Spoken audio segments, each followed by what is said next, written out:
Good morning, everyone. I'm Lady Cham Salavedra, and I'm the reporter of Group 4, which discussing the last topic of Chapter 5. My topic is all about regional food specialties. Regional food specialties reflect the culture, geography, and history of a place. In the Philippines, each region offers unique dishes that highlight local ingredients and culinary traditions. Here are some of Luzon's well-known food specialties. Adobong pugita or octopus adobo is a specialty known in Luzon, particularly in coastal areas of Bicol and some parts of Quezon Province and Zambales. Adobong pugita is a unique twist on the classic Filipino adobo, using octopus instead of pork or chicken. It is stewed in vinegar, soy sauce, garlic, bay leaves, and pepper, often with a hint of chili for extra flavor. Bicol Express is a Bicol Express is a famous regional dish that originated from the Bicol region in southern Luzon. It is a spicy stew made with pork, coconut milk, shrimp paste, garlic, onions, and a generous amount of chili peppers. Buko pie. It is a sweet pie filled with tender, young coconut meat and creamy custard encased in a flaky buttery crust. Unlike fruit pies in Western countries, buko pie is a traditional made without added preservatives or artificial flavoring. It is known in the Los Baños. It became popular as a pasalubong for travelers heading to the province. Over time, it has become a symbol of Southern Tagalog's local food pride. Next is bulalo. It is made by slowly shimmering beef shanks and bone marrow until the meat is tender and the broth becomes rich and savory. It is commonly served with corn on the cob, cabbage, potatoes, and green beans. It is a popular comfort food, especially in cooler places like Tagaytay. Dinengdeng is a traditional vegetable dish that originated from Ilocos region in northern Luzon. It's a light savory vegetable stew made with bagoong as the base. It is typically includes of a variety of vegetables such as eggplant, okra, ampalaya, squash, string beans, and sometimes grilled or fried fish like daing or bangus.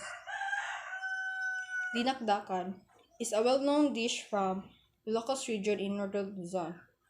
It is made from boiled and grilled pork parts, including ears, cheeks, and sometimes brain, chopped and mixed with onions, calamansi or vinegar, chili, and sometimes mayonnaise or pork brain for creaminess.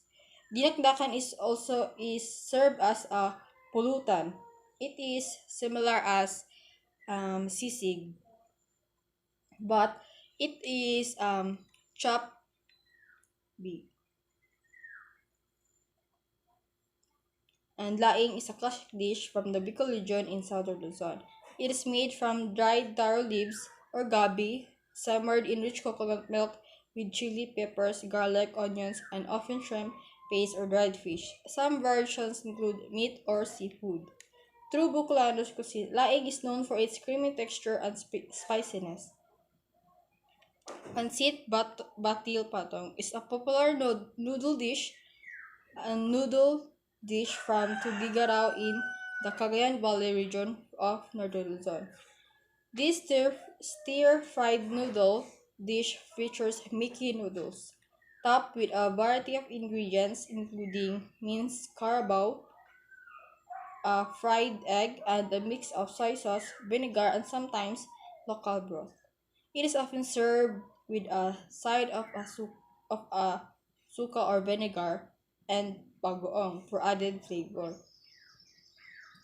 And papaitan is a traditional dish from the Ilocos region in northern Luzon known for its distinct bitter taste. Papaitan is a soup made from beef or goat innards such as the liver, intestines, and the kidneys, which are cooked with mild vinegar and a mix of spices. Pinakbet is a beloved vegetable dish from the Ilocos region and also widely enjoyed in other parts of Luzon. Pinakbit is a savory vegetable stew made with a variety of local vegetables such as ampalaya, eggplant, okra, string beans, and squash, all cooked with bagoong for a deep umami flavor. The dish is typically served with rice and often includes some form of meat such as pork or shrimp. And the last is sizzling sisig. It is similar in dinakdakan. It is well-known dish that originated in Pampanga, Central Luzon, and has become a popular comfort food throughout the Philippines. It is made from finely chopped parts of pork, usually in the face, ears, and sometimes liver, which is cooked with onions, chili peppers, and seasoned with soy sauce or calamansi, and sometimes mayonnaise. It's served on a hot sizzling plate, which adds an extra layer of flavor through the smoky, crispy edges of the pork, and egg is often cracked on top just before serving. And in Visayas, the local dishes across the region include apan-apan, which is adobo made with kangkong or spinach. Next is bayi-bayi. It's a grated coconut and ground corn formed into patties. It is like it is sometimes called in the Laguna as malagkit. Binagol, grated taro with coconut and condensed milk cooked in coconut shells and eaten cold. Sa tawag pa nato dire is binago. Binignit, vegetable soup made with taro, saba, bananas, and kamote. Especially, we cook this in on Holy Week. Bucarillo, sweet made from grated coconut, eggs, and milk. Sa tawag pa nato dire is bukayo. Budbud pilit, sticky rice steamed with coconut and wrapped in banana leaves. Sa ato pa dire is suman balanghoy, suman pilit. Butsi-butsi, bolts of mashed sweet potato and grated cassava. Butsi-butsi or sa ato pa dire is butche. Latik, coconut and sugar syrup. Latik is muna ato gisagol sa mga biko. Lechon, whole roasted suckling pig. Lechon kada pista. Linubihang munggo, beans in coconut milk or sinuglaw, grilled pork belly and ceviche or a blend of sinugba and kinilaw. Sinuglaw is sinugbang baboy tas gisagulan og kinilaw. Gimix. And last is in Mindanao, the local dishes across the region include adobo zamboanga, pianggang, rendang, sambal, and tiola itom. Adobo zamboanga, regional variant of the dish which incorporate coconut cream. Ang pianggang, spiced barbecue chicken with coconut milk. Rendang, spicy beef curry. Ang sambal, spicy sauce popular in the region. Tiola itom, beef or chicken with broth flavor with spices and toasted coconut flesh, giving it a black color. Or tiola itom is also called a black soup.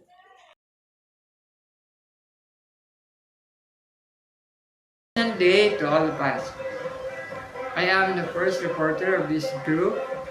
Our original topic is our Philippine television, cinema, and popular movies.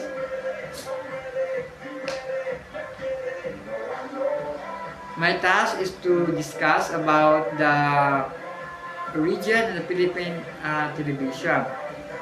The first personality we talk about in 1946 was James Lindenberg. So, James Lindenberg was born on December 20, 1921 to April 28, 2009. Was American Filipino engineer and businessman. He moved to the Philippines in 1940s. He credited to the founding of Brina Electronics Corporation, or BEC, the precursor of ABS-CBN Corporation, and dubbed as the father of the Philippine television. In 1953, Antonio Rivera Carino Sr., born January 20, 1906 to January 3, 1992,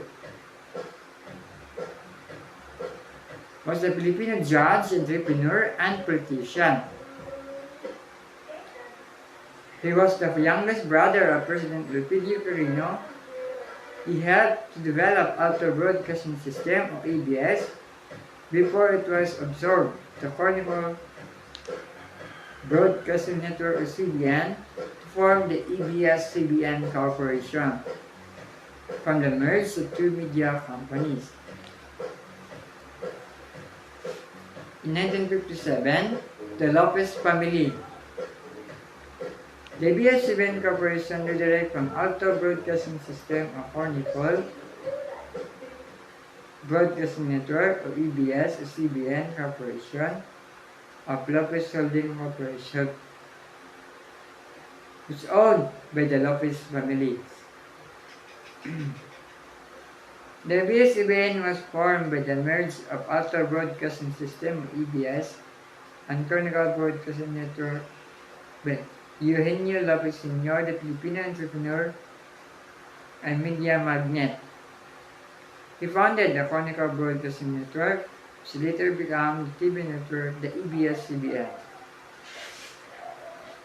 In 1960, Robert Bob Stewart or Robert Lee Stewart, born November 19, 1918 to April 6, 2006. Popular known as Uncle Bob, was an American entrepreneur, TV personality, radio and TV producer in the Philippines. He was the founder of the Republic Broadcasting System, now GMA Network. So by the way, what is GMA? GMA is Global Media Arts. The original meaning of the acronym of GMA was the Greater Manila Area, referring to initial coverage of the station.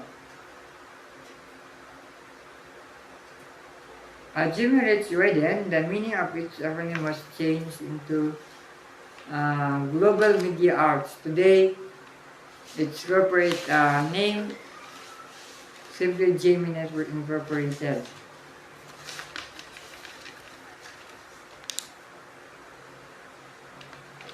In 1972 and in 1963, ABS TV Channel 7 Cebu was launched. In 1966, there was 18 privately owned TV channels. The ABS-CBN was the biggest network under martial regime. In 1972, Ferdinand Marcos ordered a closure of all channel 9, 13, and 7. ABS-CBN was taken from Lopez family and Eugenio Lopez was imprisoned. In 1973, the RB Channel 7 was heavily in debt, was forced to 70% of business. The group of investors, the RBS, reopened under the new ownership with the new format, the GMA 7. In 1986, the ABS-CBN Channel 2 resumed broadcasting after 14 years. In 1988, the GMA launched its Tower Power. In 1998,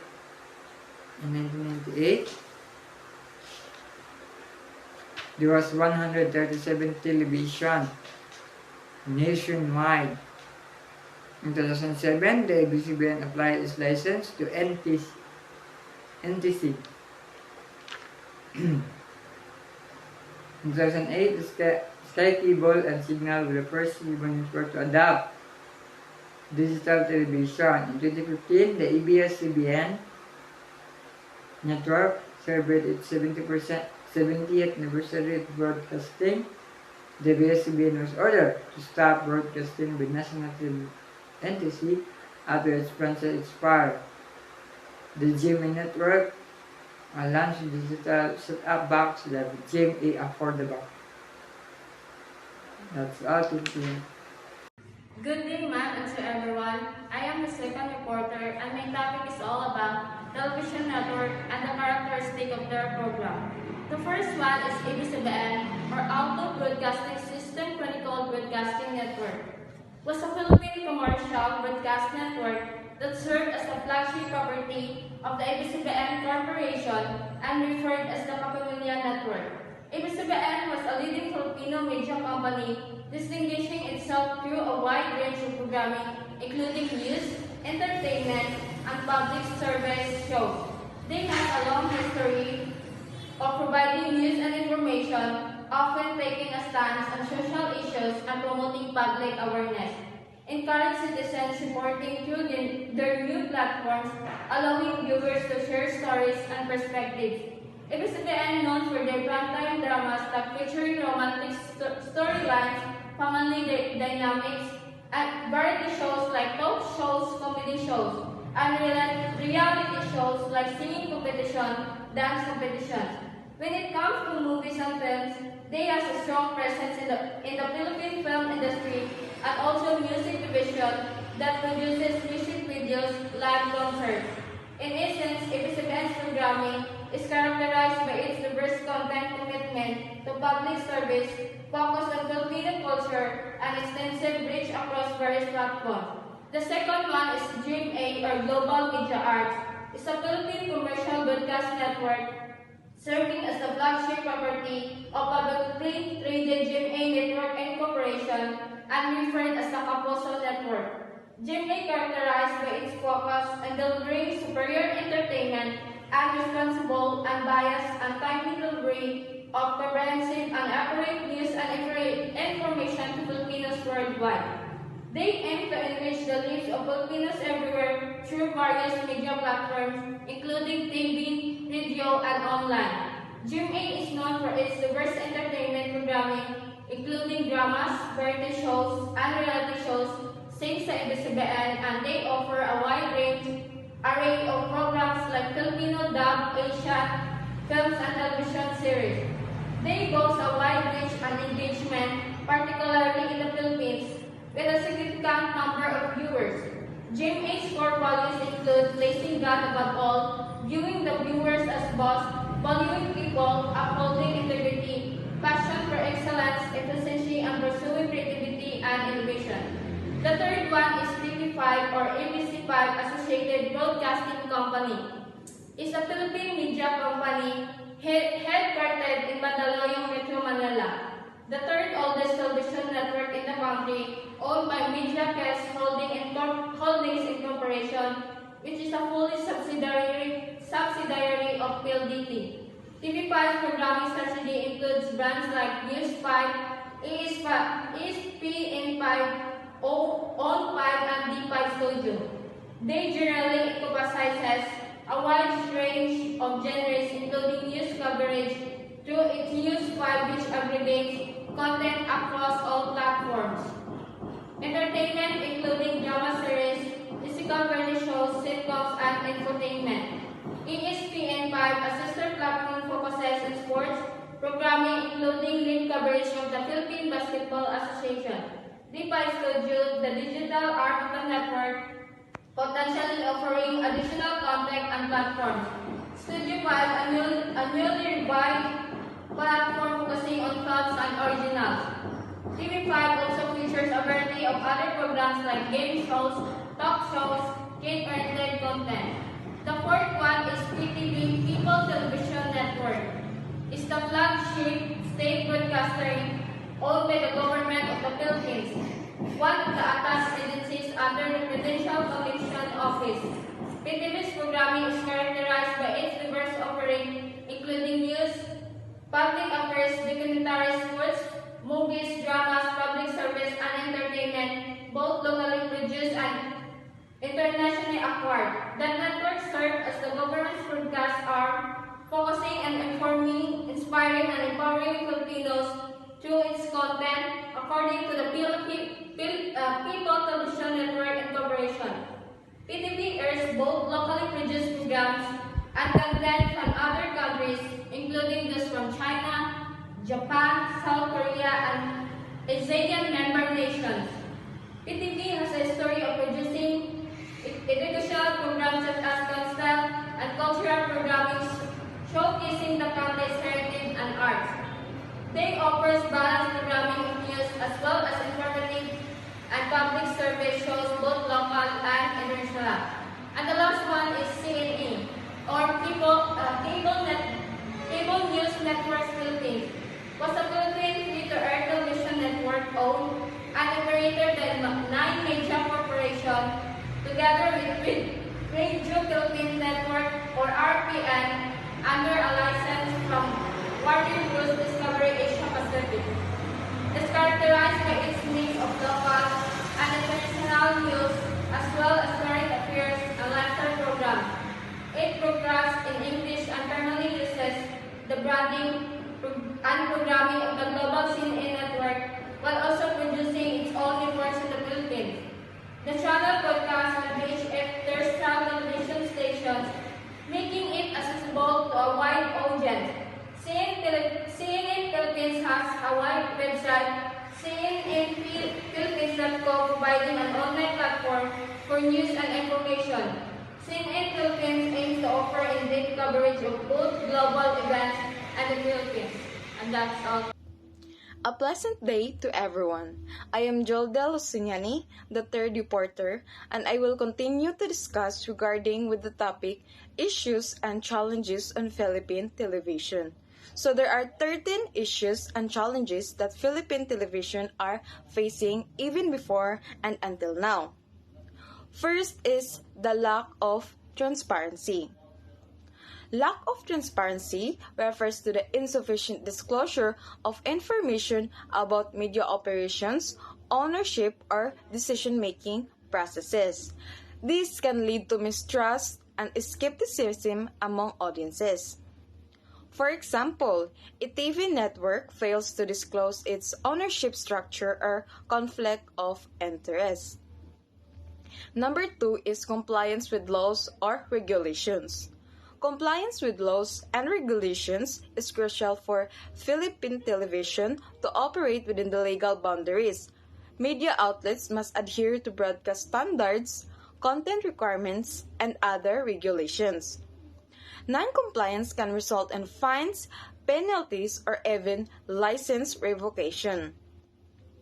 For example, a TV station airs content that violates decency standards, resulting in fines from the regulatory body.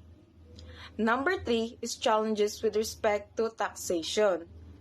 Taxation challenges refers to the complexities and burdens of tax laws and payments. Media outlets must navigate tax codes, rates, and exemptions to ensure compliance. For example, a TV production company struggles to claim tax exemptions for certain types of content. Number 4, threat to media channels. Threats to media channels include censorship, shutdowns, or restrictions on content. These threats can come from government, corporate, or other interests. Media outlets must navigate these challenges to maintain their independence and freedom. For example, a government agency orders the shutdown of a TV station due to alleged content violations. Number 5, hurts and life threats to people working in the industry. Journalists and media professionals in the Philippines often face physical harm, intimidation, or even death threats. These threats can come from individuals, groups, or even government officials. For example, a journalist receives death threats after investigating corruption in government. Number 6 is concern relating to data privacy. Data privacy concerns refer to the protection of audience or employee data from unauthorized access or misuse. Media outlets must implement robust data protection measures to maintain trust. Data breaches can result in reputational damage and legal liabilities. For example, a TV network experiences a data breach exposing sensitive information of its employees. Number 7. Licensing requirements. Licensing requirements refer to the permits and licenses needed to operate a media outlet. These requirements can be complex and time-consuming. Media outlets must comply with licensing regulations to avoid shutdowns or penalties. For example, a TV station faces delays in obtaining a license renewal due to incomplete documentation. Number 8. Copyright and privacy issues. Copyright and privacy issues refer to the protection of intellectual property and individual privacy. Media outlets must respect copyright laws and protect individuals' privacy. Infringement can result in legal liabilities and reputational damage. For example, a TV shows air footage without obtaining proper copyright clearance from the content owner. Number 9. Adaptation challenges. Adaptation challenges refer to the need to adjust to changes in technology, audience habits, or market trends. Media outlets must innovate and adapt to remain relevant. Failure to adapt can result in declining viewership and revenue. For example, a TV network struggles to transition to digital streaming and online content. Number 10. Lack of financial support. Lack of financial support refers to the insufficient funding or resources for media operations or project. Media outlets may struggle to secure funding for investigate journalism, documentaries, or other content. This can impact the quality and diversity of content. For example, a TV production company fails to secure funding for a documentary project due to lack of investor interest. Number 11. Media reputation. Media reputation refers to the public's perception and trust in media outlets. Media outlets must maintain high standards of journalism and ethics to build and maintain trust. Reputation can result in declining viewership and credibility. For example, a TV network faces accusations of bias or fake news, damaging its reputation. Number 12. Discrimination and lack of efforts. Discrimination and lack of efforts refer to the insufficient representation or support for diverse groups. Media outlets must promote diversity, equity, and inclusion in their content and operations. Discrimination can result in reputational damage and social harm. For example, a TV show lacks representation of indigenous people or minority groups in its content. Last but not the least, the 13 are the bullying and harassment at workplace. Bullying and harassment in workplace refers to the hostile or intimidating behavior towards employees. Media outlets must create a safe and respectful work environment. Bullying and harassment can result in physical and emotional harm to employees. For example, a TV producer faces verbal abuse or intimidation from a superior or colleague. Good morning, everyone. My name is Shevelyn Loclinaria, the reporter of Chapter 6, Philippine Television, Cinema, and Popular Movies. My topic is all about history of Philippine theater before the advent of cinema in the Philippines. Cinema, an art of moving images that tells stories. Pre-colonial time, Philippine theater was in the form of indigenous rituals, verbal jazz or games, songs and dances praising their gods. So, before the Spanish colonization, theater in the Philippines wasn't like what we had today.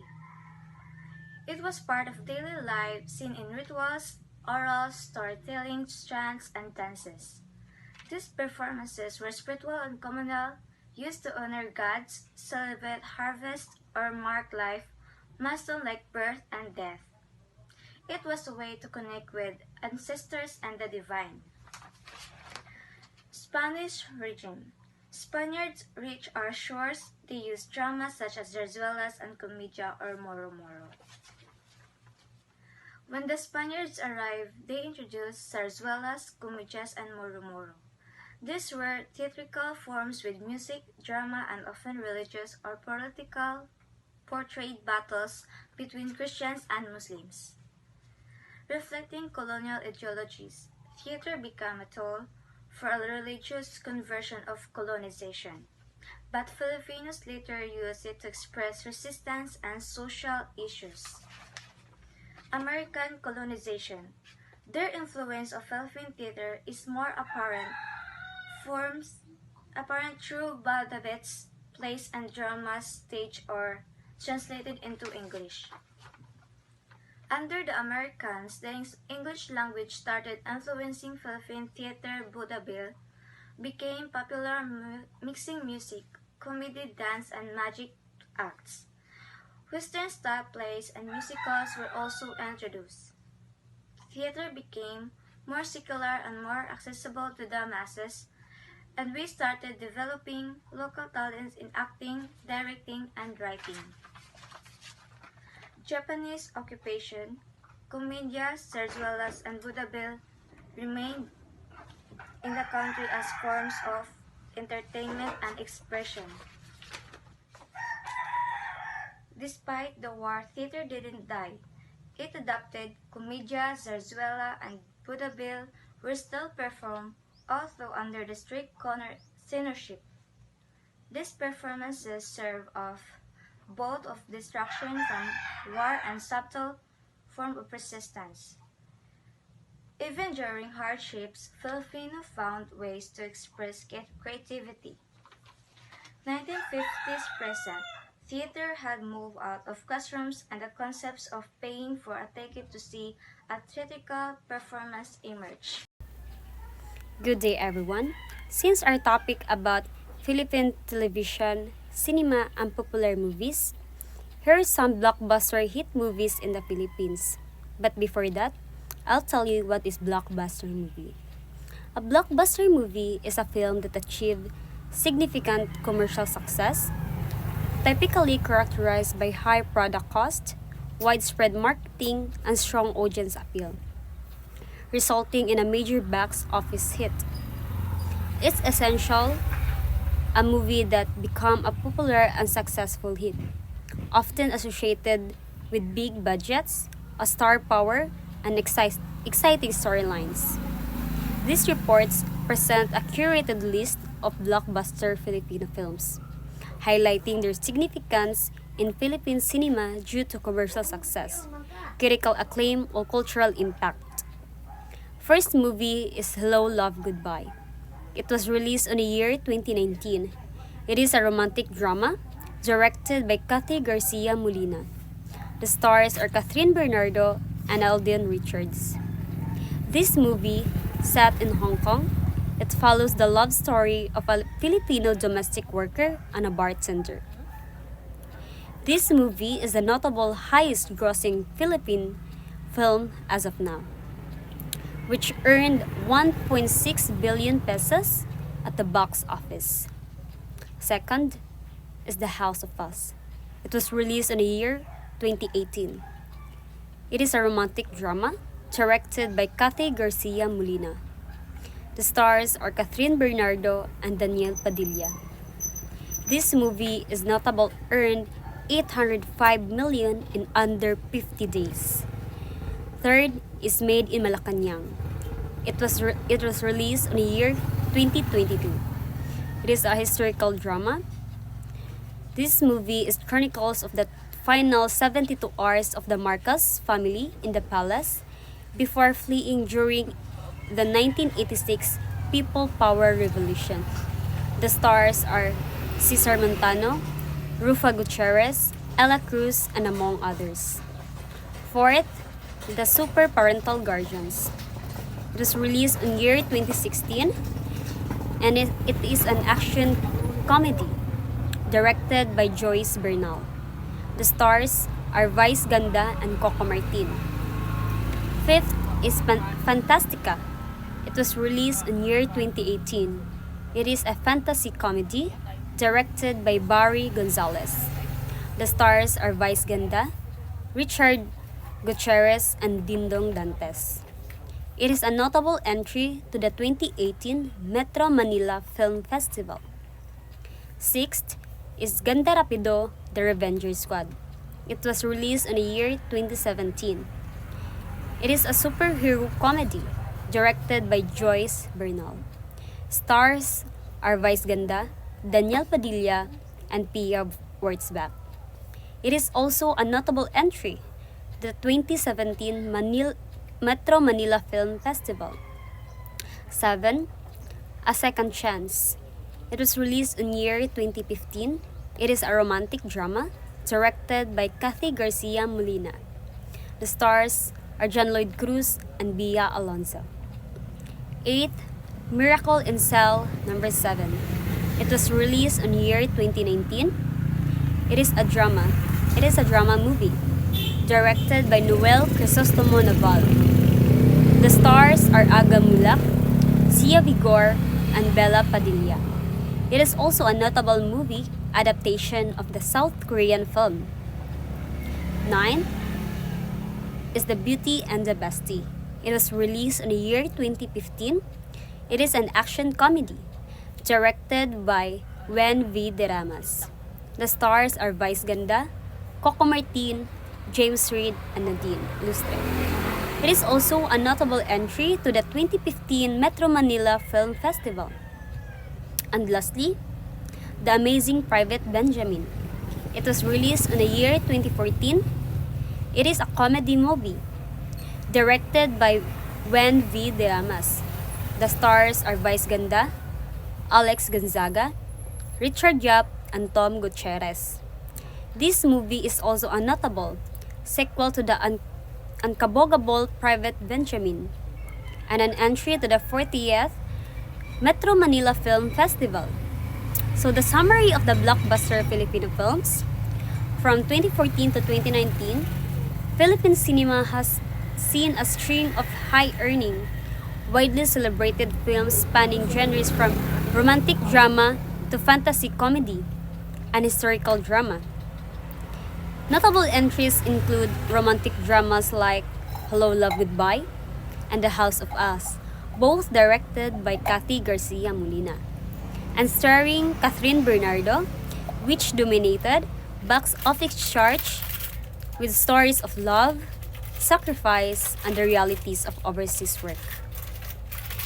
Broad appeal comedies led by Vice Ganda, like Fantastica, Ganda Rapido, Beauty and the Bestie, and The Amazing Private Benjamin, often released during the Metro Manila Film Festival to capitalize on the holiday audience.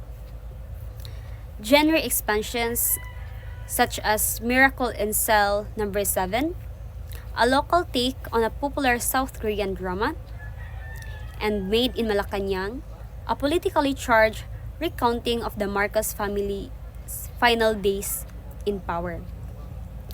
So, these blockbuster movies has a cultural significance.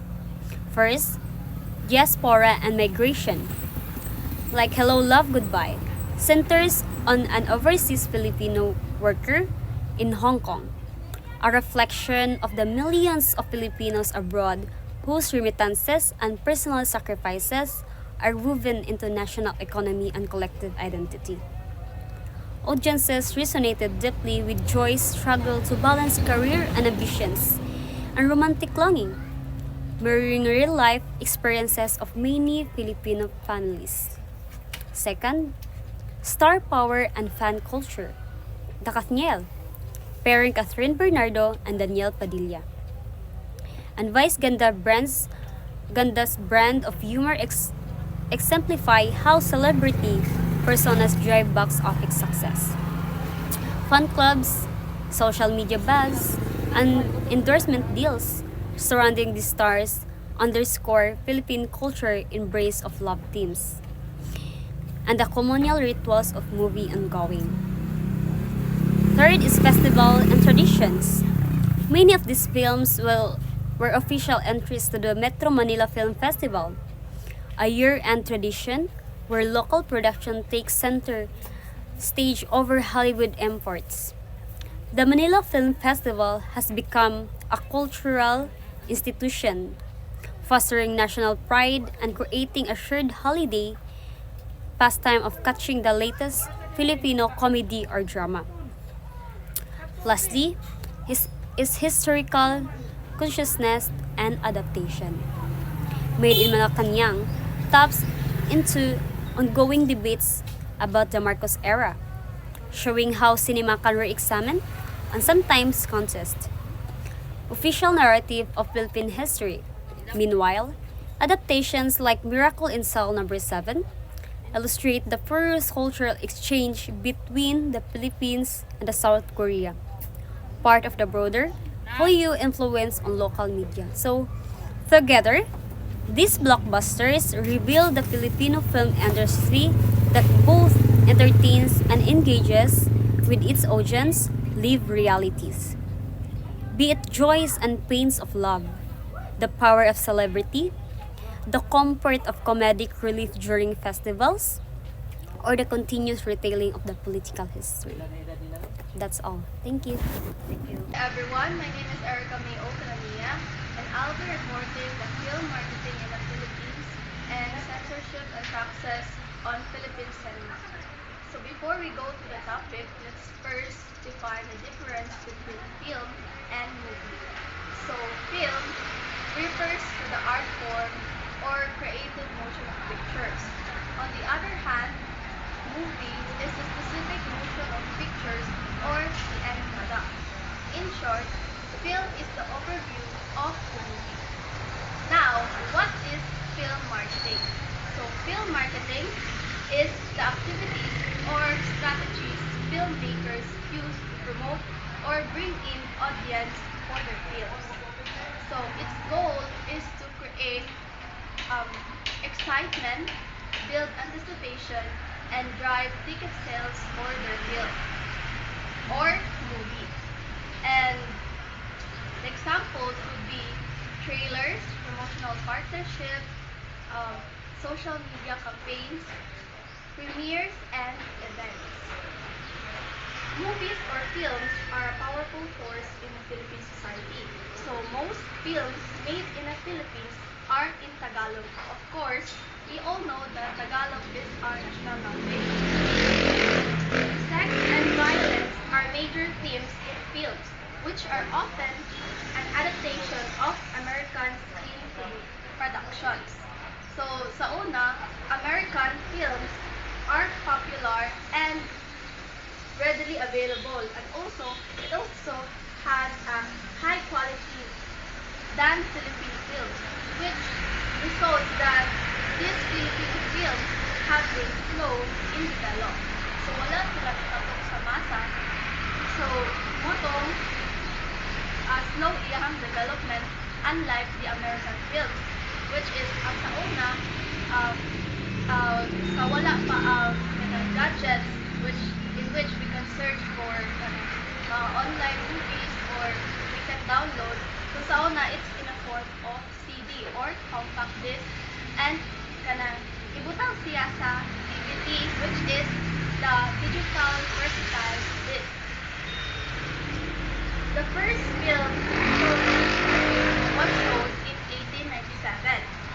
Over the years, Filipino films have ranged from silent movies to talkies, black and white, and to color.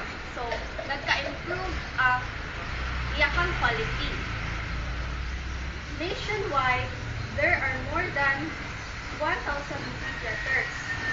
Early in 1980s, it was estimated in Metro Manila alone that there were around 2.5 million moviegoers. So imagine, Metro Manila pa lang na siya. So how much more if all over the Philippines? Jose Nepomuceno is the father of Philippine movies. Now, let's move on to censorship and taxes on Philippine cinema. So what is censorship? Censorship is the suppression or control of information, ideas, or content considered as harmful or sensitive to the viewers.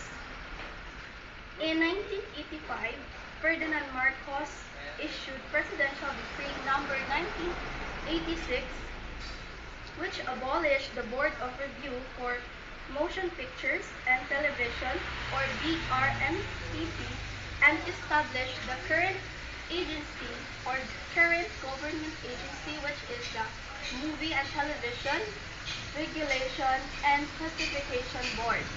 So what is this? So Movie and Television Regulation and Classification Board is responsible for classifying and reviewing the films, media contents, or it aims to protect children from harmful or sensitive content. So the next topic will be discussed by the next reporter. That's all. Thank you. Motion pictures are classified by community as first is girl audience, or G means it's suitable for all ages to watch. Parental Guidance 13 (PJ) means its parent must guide children under 13 years old. Third is Restricted 13 or R13 means it's only viewers 13 years old are allowed. Fourth is Restricted 16 or R16 means it's only viewers 16 years old are allowed. 5 is Restricted 18R or R18 means it's only viewers 80 years old are allowed. Lastly, it's not for a public exhibition, or X means it's not allowed for a public viewing because it does not meet the standards. For a film to fall under any of these classification, it must meet certain guidelines pertaining to the theme, violence, language, nudity, sex, horror, drugs, or without prejudice to other factors or elements that it may be deemed appropriate to consider. Tax. Tax means it's a mandatory payment or charge collected by local, state, and national governments for individuals or businesses to cover the cost of general government services or goods and activities. Okay, entertainment tax means it's sometimes referred as an amusement tax. It's any tax levied on any for commercial entertainment such as movie tickets, exhibitions, sport events, and more. Lastly is the local government units collect an amusement tax on admission to theaters to a top rate of 30% of its gross receipts. With the passage of Republic Act number 9337, the Bureau of the Internal Revenue has imposed a tax of 10% on the same gross receipts by the way of the value-added tax and VAT.